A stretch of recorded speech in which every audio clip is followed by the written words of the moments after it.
நண்பர்கள் அனைவருக்கும் இது முக்கியமான பதிவு. இது ஈஸியா கடந்து போகாதீங்க. அடிக்கிற வெயிலுக்கு பனங்கல்ல குடிக்கலான்னு சொல்லி பனைமரத்துக்கு போன வாரம் போய் சாப்பிட்டு வந்தேங்க. பார்த்த உடனே ரொம்ப மனசு மகிழ்ச்சியா இருந்துச்சு. திரும்ப அந்த இடத்துக்கு போனேங்க. என் கண்லேருந்து கண்ணு தண்ணியே வந்துருச்சுங்க.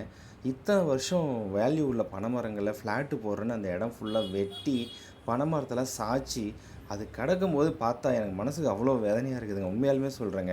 இந்த பனைமரத்தில தாங்க ஒரு காலத்தில மனிதன் வீடு கட்டி வாழ்ந்தான். பனை ஓலை வீடு கேள்விப்பட்டிருப்பீங்கன்னு நினைக்கிறேன். இன்னைக்கெல்லாம் தார்ச்சி வீட்ல வாழ்ந்துருக்கலாம். ஆனா இந்த மரத்தில தாங்க ஒரு மனுஷன் ஒரு காலகட்டத்தில இந்த மரத்த நம்பி மனுஷன் மட்டும் இல்லைங்க, பறவை இனம், குருவி இனம் எல்லாமே இருக்கு.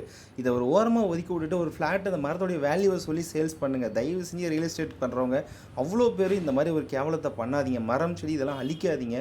மனித இனம் வாழ்ற மாரி இந்த உலகத்தில இருக்கிற பனை இனம் ஒவ்வொரு இனமும் வாழணும். ஏன்னா அப்பதான் இந்த உலகமும் நாடும் எல்லாமே செழிக்கும். மரங்கள் பனைமரம் வந்து ஒரு தண்ணீர் சேவிங்ஸ்ல ரொம்ப முக்கிய பங்கு வகிக்குது. இந்த பனைமரத்தோடைய வீழ்ச்சியை பார்க்கும்போது என் மனசு அப்படியே அவ்வளோ கஷ்டப்படுதுங்க. அவ்வளோ வலிக்குதுங்க. பாருங்க எவ்வளோ தகன்னு பச்சை இலை.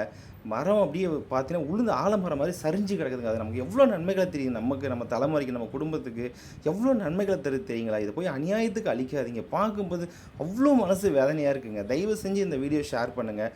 இந்த மாதிரி மரத்தை வெட்டி மரத்தை அழிக்கிற ஒவ்வொருத்தருக்கும் இந்த ஒரு வீடியோ ஒரு பாடமாக இருக்கட்டும்.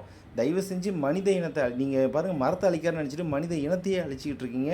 அது உங்கள் தலைமுறையே அழிச்சிரும். இயற்கை மட்டும் ஒரு விஷயம் இல்லைன்னா நம்ம தலைமுறையே கிடையாது.